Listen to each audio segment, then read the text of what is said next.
Welcome students, मैं Amit sir. कैसे हैं आप? आज हम क्लास 11 फिजिक्स के पहले चैप्टर को डील करेंगे, that is called the physical world. Physical world में हम साइंस के फिजिकल और नेचुरल फिनोमेना को डील करेंगे और देखेंगे साइंस की डेफिनेशंस, फिजिक्स की डेफिनेशंस और कुछ फैक्ट्स जो आपको 11th के स्टार्टिंग में याद करना है। पहले बात करते हैं what is science. A science is a scientific knowledge that is a systematic and well organized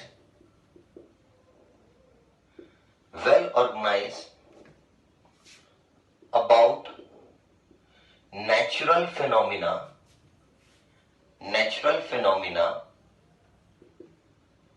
which humans gains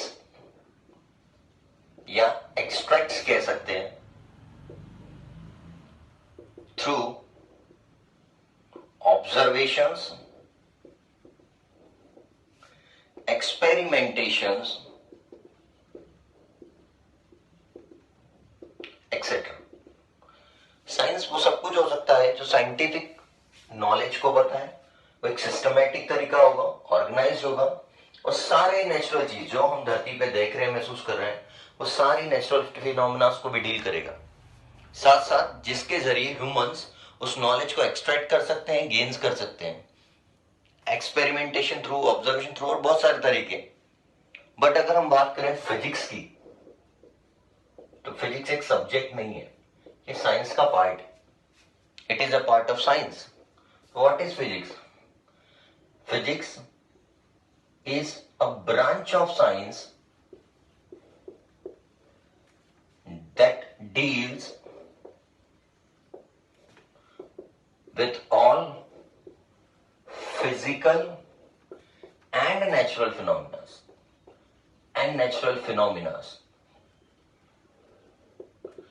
वो भी किस पे बेस्ड होगी?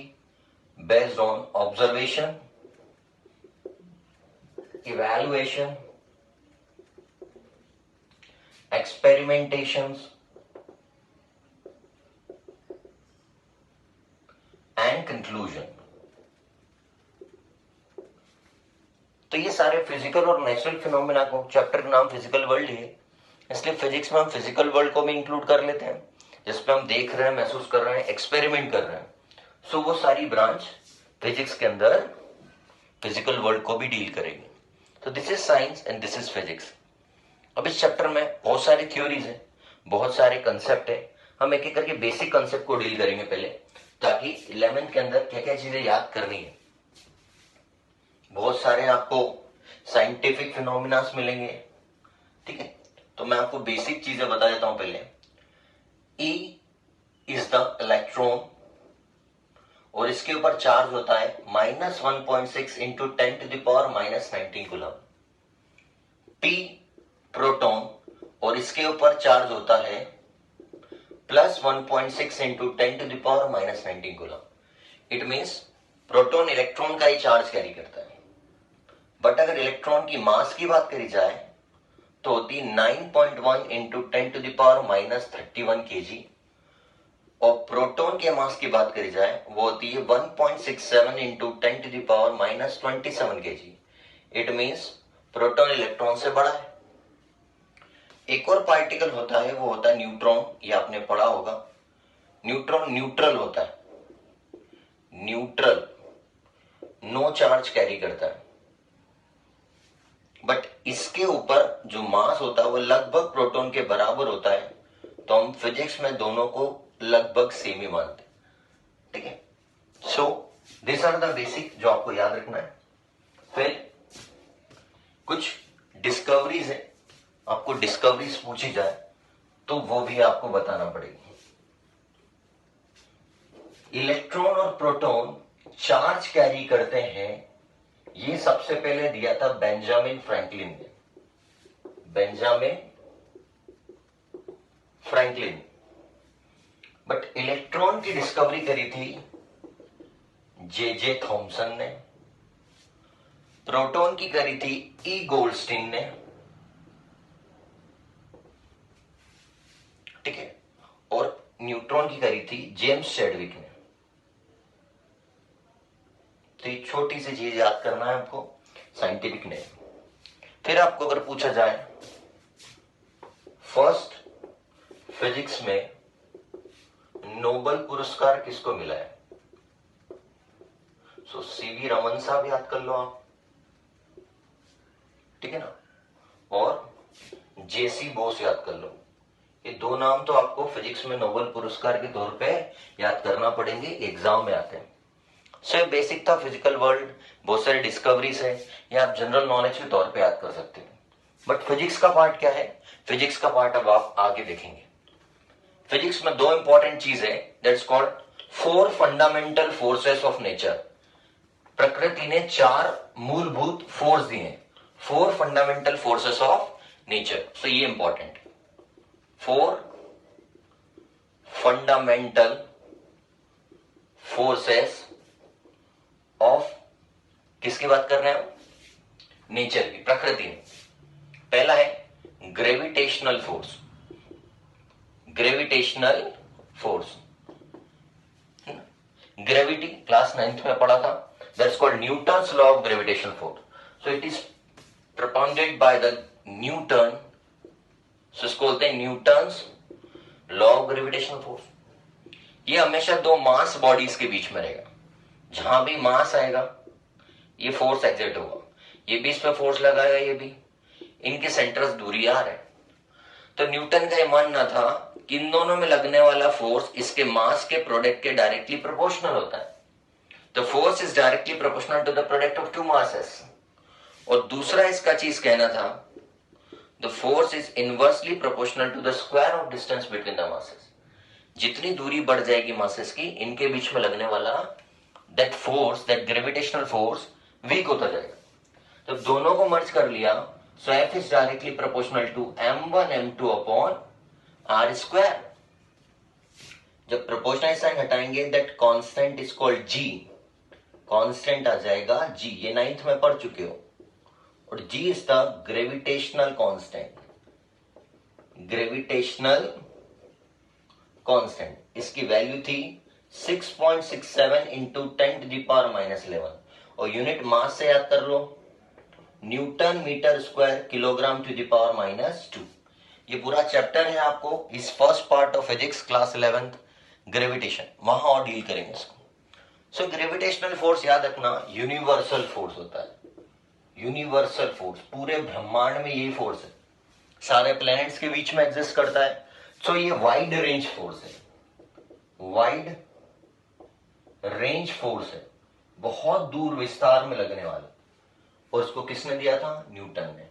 तो ग्रेविटेशनल फोर्स कुछ नहीं है, it is the force between the two mass bodies, and according Newton the force is directly proportional to the product of two masses and inversely proportional to the square of distance between the masses. When you merge the both equation, you got the F equal to g m1 m2 upon r square. So ये हो गया आपका। Next इसका force है, next force है आपका, that is called electrostatic force, electrostatic force, इसको electromagnetic force भी बोल सकते हो आप, मैग्नेटिक फोर्स। धरती के आसपास एक फील्ड है दैट्स कॉल्ड मैग्नेटिक फील्ड, वो यूनिफॉर्म है from geographical north to geographical south, but charge की कोई यूनिफॉर्म डायरेक्शन नहीं होती। तो याद रखना इलेक्ट्रोस्टैटिक या इलेक्ट्रोमैग्नेटिक फोर्स में हम ये जानते हैं कि 9th में 10th में पढ़ चुके, कोई भी करंट कैरिंग कंडक्टर अपने आसपास मैग्नेटिक फील्ड बना लेता है। तो करंट कैरिंग कंडक्टर के लिए, करंट के लिए सबसे इंपॉर्टेंट क्या है, चार्ज। तो चार्ज के बारे में जो डिस्कवरी करी थी वो करी थी कुलाम्ब ने, लॉ दे दिया था, दैट्स कॉल्ड कुलाम्ब्स लॉ। इसने दो मास बॉडीज के बारे में बात करी, इसने दो charge body, Q is the small charge, ये भी फोर्स लगाएगा और ये भी फोर्स। सेम लाइक न्यूटन, यहां भी इसने बोला फोर्स डायरेक्टली प्रोपोर्शनल है product of two charges, and force inversely proportional is square of distance between the charges. When you merge both equation, F directly proportional to Q1 Q2 upon R square. और proportional sign हटेगा यहाँ भी तो एक constant आता है. That constant here the K. ये आपको 12th में पूरा चैप्टर है पहला. K को बोलते हैं electric force constant. Electric force constant जिसकी वैल्यू होती है 9 into 10 to the power 9. Same ऐसा ही न्यूटन मीटर स्क्वायर. यहाँ चार्ज था तो यहाँ कूलम्ब आ जाएगा. यहाँ पे मास था तो क्या आ गया था यहाँ किलोग्राम. तो दो ही सेम कॉन्सेप्ट है. तो अगर आपसे पूछे इलेक्ट्रोस्टैटिक क्या है, electrostatic force is the force between the two charges given by the coulomb, and according to the Coulomb the force is directly proportional to the product of two charges and inversely proportional to the square of distance between the charges. दोनों को merge कर लो. F directly proportional to Q1 Q2 upon R square. So F equal to K Q1 Q2 upon R square. K is the electric force constant. Okay. So ये आपको दो fundamental forces हो गए. तीसरा fundamental forces क्या है वो भी देख लेते हैं. Third fundamental forces. ग्रेविटेशनल भी पढ़ लिया, इलेक्ट्रोमैग्नेटिक पढ़ लिया. अब थोड़ा सा और इन दोनों के बीच में डील कर देते हैं. इन दोनों में बड़ा कौन है? बड़ा है इलेक्ट्रोमैग्नेटिक फोर्स, क्योंकि ये चार्ज के बारे में बात कर रहे हैं. जितना हम छोटा लेते जाएंगे हम उतना फोर्स बढ़ जाएगा, क्योंकि क्वांटिटी बढ़ जाती है. प्लैनेट्स तो कम है पर चार्ज तो अनगिनत हो सकते हैं. तो मैं आखिरी में इसको बताऊंगा कौन किससे कितना बड़ा है. थर्ड है बेटा strong nuclear force. Strong nuclear force. अब स्ट्रॉन्ग न्यूक्लियर फोर्स क्या है जरा देखो. किसी भी एटम के अंदर क्या होता है? न्यूक्लियस होता है. और न्यूक्लियस में कौन से दो पार्टिकल बैठे हैं? न्यूट्रॉन और प्रोटॉन. और इलेक्ट्रॉन कहीं इसकी शेल में रिवॉल्व करता है उल्टा. तो ये जो फोर्स जो इसको बाइंड करता है, किसको बाइंड करता है? न्यूट्रॉन और प्रोटॉन को. ये ब्रह्मांड में सबसे प्रबल सबसे स्ट्रॉन्ग फोर्स है. So what is strong nuclear force? It is strongest force in nature. It is binding force कह सकते हैं. It is binding force of neutron and proton which binds in the nucleus. Nucleus के अंदर जो बंधा रहता है फोर्स न्यूट्रॉन प्रोटॉन्स को, उसको बोलते हैं स्ट्रॉन्ग न्यूक्लियर फोर्स. तो ब्रह्मांड में सबसे बड़ा है. तो देखो पहले हमने ग्रेविटेशनल फोर्स पढ़ा, फिर इलेक्ट्रोस्टैटिक फोर्स पढ़ा और नया पढ़ लिया स्ट्रॉन्ग न्यूक्लियर फोर्स. सबसे बड़ा कौन सा हो गया? ये से 10 की पावर 34 टाइम्स बड़ा है. 34 टाइम्स. और ये इससे 10 की पावर 2 टाइम बड़ा है. तो ये इससे बड़ा है. तो ये भैया इससे कितना बड़ा हो गया? 10 की पावर 36 टाइम. देखो ग्रेविटेशनल फोर्स से कौन बड़ा है? इलेक्ट्रोस्टैटिक फोर्स 10 की पावर 34 टाइम्स. इलेक्ट्रोस्टैटिक फोर्स से कौन बड़ा है? Strong nuclear force 100 times. तो ग्रेविटेशनल फोर्स, इलेक्ट्रोस्टैटिक फोर्स और बाद में स्ट्रॉन्ग न्यूक्लियर फोर्स, ये इससे कितना बड़ा है? डायरेक्टली 10 की पावर 36 टाइम. तो पूछा था एग्जाम में कि ग्रेविटेशनल फोर्स से स्ट्रॉन्ग न्यूक्लियर फोर्स कितने टाइम बड़ा है? 10 की पावर 36 टाइम्स. लास्ट एक और फोर्स और बचा है, that is called the week nuclear force. एक हो गया स्ट्रॉन्ग न्यूक्लियर फोर्स, अब एक हो जाएगा आपका वीक न्यूक्लियर फोर्स. वीक कमजोर. वीक न्यूक्लियर फोर्स कमजोर है. तो देखो किसी एटम के अंदर बहुत सारी शेल्स होती है और वहां पे इलेक्ट्रॉन एक शेल से दूसरे शेल में जंप करके चल जाता है. शेल्स पढ़ी है आपने KLMN. तो मैं आपको ये बोल रहा हूं कि इलेक्ट्रॉन इतने वीक फोर्स से बंधा रहता है कि जैसे इसको एडिशनल एक फोर्स या एनर्जी मिलती है, ये एक शेल से स्प्लिट करके ट्रांजिस्ट कर जाता है अपर हायर शेल्स में. तो वीक फोर्स से बना है. तो इलेक्ट्रॉन को याद रखना है, एक और नाम से जानते हो, वो है बीटा पार्टिकल. ये आगे आएगा इसलिए अभी पढ़ा लेता हूं. Beta means the negative charge particle. So electron negative होता है और जब ये चले जाता है, टूट जाता है, तो उसको बोलते हैं खंडित हो गया। खंड मतलब टूटना, उसको बोलते हैं डीके हो गया। डीके मतलब टूट के चला गया, तो उसको बीटा डीके बोलते हैं। क्या बोलते हैं इसको? Beta decay. So sir beta decay किसके लिए? इलेक्ट्रॉन के लिए। तो ऐसा बोल दो, with in a nucleus electron binds with very feeble force. Feeble मतलब कमजोर, force, and after getting additional energy it splits the shell and moves to, कहां मूव करता है? Higher shell. This weakest force of electron in a shell called weak nuclear force। इसी weakest shell को क्या बोल सकते हैं? Weakest force in a shell को क्या बोल सकते हैं? Weak nuclear force. और इसको बीटा डीके बोलते हैं जब एक इलेक्ट्रॉन एक शेल को स्प्लिट्स करके हायर ऑर्डर के शेल में चला जाता है। तो सबसे कमजोर फोर्सेस को किसी के साथ कंपेयर करने की जरूरत नहीं है। तो चार फंडामेंटल फोर्सेस हो गए नेचर के। सबसे पहले ग्रेविटेशनल फोर्स, सबसे ज्यादा वाइड रेंज फोर्स है। सबसे शॉर्ट रेंज फोर्स कौन सा है? सबसे छोटा। तो ये पूछा जाएगा शॉर्ट रेंज फोर्स। सबसे कमजोर फोर्स कौन सा है? Week nuclear force. सबसे ज्यादा स्ट्रॉन्ग कौन सा है? Strong nuclear force. लास्ट इसके अंदर एक और टॉपिक है, ये तो हमने बात कर ली अभी फंडामेंटल फोर्सेस की। अब इसमें एक और चीज है, that's called law of conservation, जो आप 10th से पढ़ते आए हो। Law of conservation of charge. Charge को ना बनाया जा सकता है ना बिगाड़ा जा सकता है, बट एक फॉर्म से दूसरे फॉर्म में इसको भेजा जा सकता है। तो नेक्स्ट है आपका law of conservation of charge. नहीं, लॉ ऑफ कंजर्वेशन कर लेते हैं। पहला लिख लेते हैं इसमें चार्ज। क्या पढ़ा है आपने? ठीक है ना, चार्ज पढ़ा है। नहीं, अपन एनर्जी से चालू कर लेते हैं और पीछे चल जाओ आप। एनर्जी पढ़ा है। क्या पढ़ा है? Energy neither be created nor can be destroyed but changes from one form to another.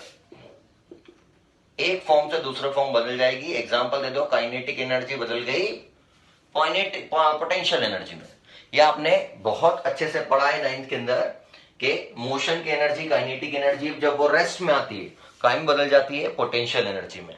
सो ये एनर्जी हो गई। लाइक दैट एनर्जी चार्ज भी भैया लाइक एनर्जी पूरी ऐसे ही। चार्ज को भी आप ना बना सकते हो ना बिगाड़ सकते हो। Charge also neither be created nor can be destroyed but changes from one form to another. बिल्कुल सेम डेफिनेशन है। यहां पे दे सकते हो कि ऑल्टरनेटिंग करंट, घर में जो भैया बिजली आ रही है चार्ज के फ्लो के कारण, उसको बोलते हैं ऑल्टरनेटिंग करंट है। ऐसा ऑल्टरनेट मतलब चेंज होती है, साइकिल्स में आती, पीरियोडिक साइकिल्स में। ठीक है ना, जिसको पता नहीं है याद कर लेना। 50 हर्ट्ज फ्रीक्वेंसी, हर्ट्ज मतलब क्या होता है? Frequency. 50 hertz of alternating current पर सेकंड आती है घर में। ये काय में बदल सकती है? Direct current. डायरेक्ट करंट मतलब जो बैटरी से मिलता है आपको। ठीक है ना। सो आप कह सकते हो चार्ज भी ऑल्टरनेटिंग करंट से डायरेक्ट करंट के फॉर्म में चार्ज जा सकता है, ट्रांसफॉर्म हो सकता है। सो ये भी ना बनाया जा रहा है ना बिगाड़ सकता है। सो चार्ज भी कंजर्व हो सकता है। आप इसको स्टोर कर सकते हो कैपेसिटर्स के अंदर, बैटरीज के अंदर। कुछ और है जो क्लास 11th ओरिएंटेड है, ये तो 10th ओरिएंटेड थे। थर्ड है बेटा फोर्स। फोर्स को भी नहीं आप बना सकते हो बिगाड़ सकते हो। कैसे कर सकते हैं? F equal to mass into acceleration होता है। मास हमेशा बदलता है कि नहीं बदलता है? धरती पे रखा सारा ऑब्जेक्ट कांस्टेंट एक्सेलरेशन गेन कर रहा है क्योंकि धरती बराबर स्पीड से घूम रही है और अनंत काल से घूम रही है। तो हम कह सकते हैं कि अगर धरती के पॉइंट ऑफ व्यू से देखें, अर्थ के पॉइंट ऑफ व्यू से देखें, तो फोर्स भी कांस्टेंट हो सकता है अगर मैं कह दूं एक्सेलरेशन कांस्टेंट है। सो अगर मैं बोल दूं अगर इफ एक्सेलरेशन अगर मेरा कांस्टेंट हो गया है तो फोर्स भी कैसा हो जाएगा, कांस्टेंट। तो हम कह सकते हैं सर ग्रेविटेशनल फोर्स कांस्टेंट है, इलेक्ट्रोस्टैटिक फोर्स कांस्टेंट है, सारे फोर्स भी क्या हो सकते हैं, कांस्टेंट हो सकते हैं अगर बॉडी पे लगने वाला एक्सेलरेशन कैसा लगे, कांस्टेंट हो जाए। नेक्स्ट और क्या बना सकते हैं, सबसे important law of conservation of linear momentum, ये पूछा गया एग्जाम में। मोमेंटम टी बोलते हैं, फॉर्मूला होता है मास इंटू एक्सेलरेशन, पक्का? No, mass into velocity. ठीक है, ये रिलेशन भी थी 9th के अंदर, मैं बता दूंगा। सो याद रखना, momentum is mass into velocity. वही बात, वेलोसिटी नहीं बदल जाए तो मोमेंटम कांस्टेंट हो जाएगा। कैसे कर सकते हैं, in absence of any external force the linear momentum of any body can be conserved, मतलब अगर वही है ना, वेलोसिटी एक्सेलरेशन सब एक ही चीज हो गई, इधर वेलोसिटी कांस्टेंट हो गई या जीरो हो गई तो एक्सेलरेशन कांस्टेंट हो जाएगा। यहां बात हो रही है कि अगर इस बॉडी के ऊपर कोई भी फोर्स ना लगे तो हमेशा सीधा चलता आएगा, लीनियर मोमेंटम सीधा चलते आएगा। एक एग्जांपल देख लो best, gun firing a bullet. ये आपकी गन मान लो, गन बना रहा हूं मैं, इसने बुलेट फायर करी तो गन कहां शिफ्ट हो गई, बैकवर्ड, और बुलेट कहां चली गई, फॉरवर्ड, आगे की तरफ। बैकवर्ड गन गई, बुलेट गई फॉरवर्ड। इसने गन ने क्या करा, एक्शन, और बुलेट ने क्या कर दिया, रिएक्शन। ये F1 मान लो, ये F2 मान लो। अब अगर दोनों इक्वल एंड अपोजिट जाती है तो न्यूटन का थर्ड लॉ क्या कहता है, न्यूटन का थर्ड लॉ क्या कहता है, to every action there is an equal and opposite reaction. F1 ने एक्शन करा, इक्वल एंड अपोजिट बुलेट ने रिएक्शन कर दिया। जब इसको मैं यहां ले आऊंगा तो F1 प्लस F2 क्या हो गया, जीरो। मतलब एक्शन फोर्स का सम रिएक्शन फोर्स कितना हो गया, जीरो। मतलब जब दोनों पे लगने वाला फोर्स इक्वल एंड अपोजिट हो जाता है तब हम कह सकते हैं बॉडी सीधे सीधे जाएगी, लीनियर मोमेंटम करते जाएगी। इसीलिए बुलेट बिल्कुल स्ट्रेट जाके अपने टारगेट को हिट करती है, क्योंकि वहां एक्शन रिएक्शन फोर्स क्या हो जाते हैं, कैंसिल हो जाते हैं। ये पूरी चीज जो मैंने आपको बताई फिजिकल वर्ल्ड में इंपॉर्टेंट है। Law of conservation of charges, energy, force, linear momentum, किस किस को कंजर्व कर सकते हैं, फंडामेंटल फोर्सेस क्या होते हैं, डेफिनेशंस, ये सारे पार्ट इंपॉर्टेंट, साथ साथ डिस्कवरीज भी। तो इतना आपको पहले चैप्टर में तैयार करना है। I hope you understand in this lecture. कुछ भी डाउट आया प्लीज मुझसे क्वेरी कर सकते हैं। Thank you.